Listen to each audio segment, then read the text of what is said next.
Hey guys! So today we're going to work on MLA citations. I know that you've learned these in your other classes. If you have Miss Reiner, you guys have already done an annotated bibliography in high school, so you want to think back to that. But we're going to talk about MLA, specifically MLA 8 today, and take a look at some citation things. You guys are also going to do a debate survey today, so I need you guys to fill that out so that I can put you guys in groups. I'm going to post the groups list on Thursday to Schoology, so you know what group you're in. You will have several work days once you get back to work with your group, but we're going to do this week online. So hopefully this works out. If not, if we are not in school next week, we'll figure something out, and we will continue with debate. But I'm going to talk to you guys about your MLA citation rules today. So, what is citation and why does it matter? So, citation is the writer's note in the text that acknowledges where information came from.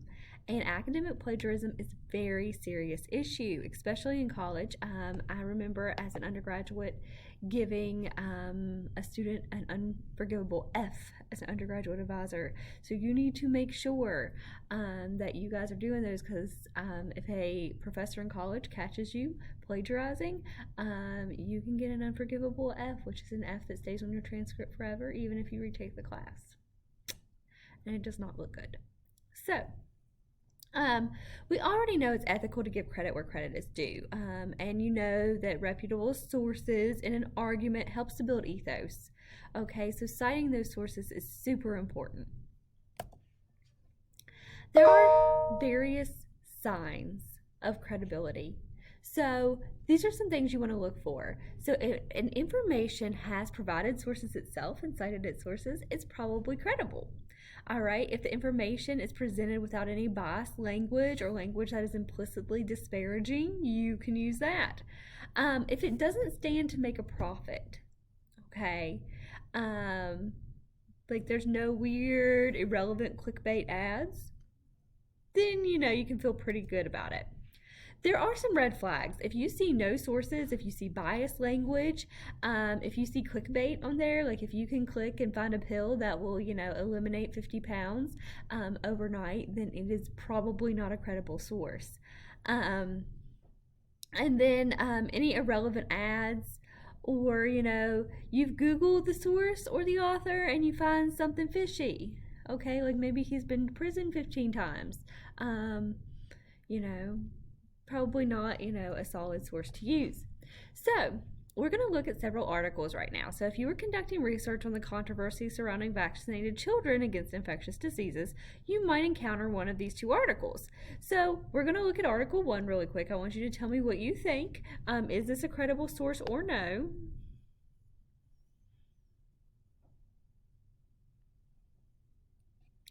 Okay.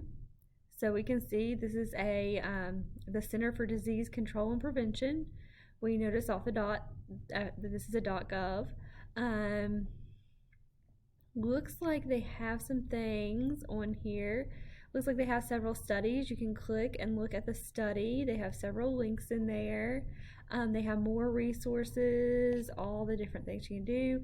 Scientific articles dating all the way back to 1990 and before, and then various related links. And each of these related links actually looks pretty, in depth. Then we'll look at Article 2. Ever since their inception just a couple hundred years ago, vaccines have always been a subject of heated debate. Okay. Oh, look, we can get a free weekend with a purchase of $400. Okay. So, on this one, off the grid news, better ideas for off the grid living. We have information about Articles 2. And when you scroll down, there are links to finding the right herbal medicines right at your fingertips. But none of them seem to be citing any form of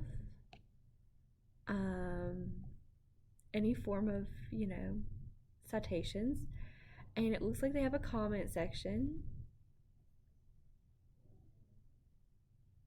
which I'm terrified to read, so you would have to do that on your own time.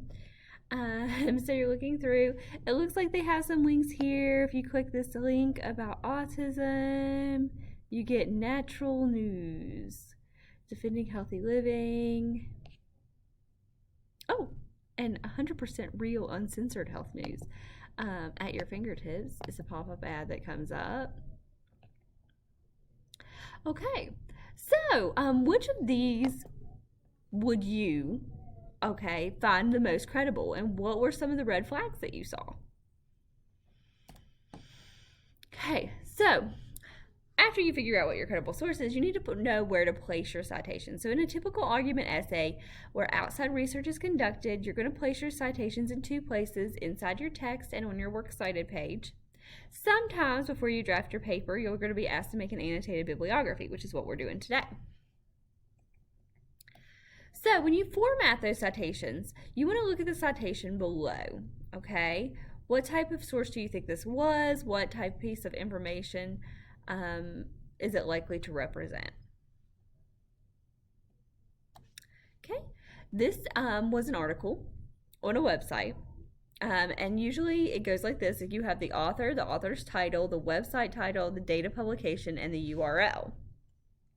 Okay, just like this.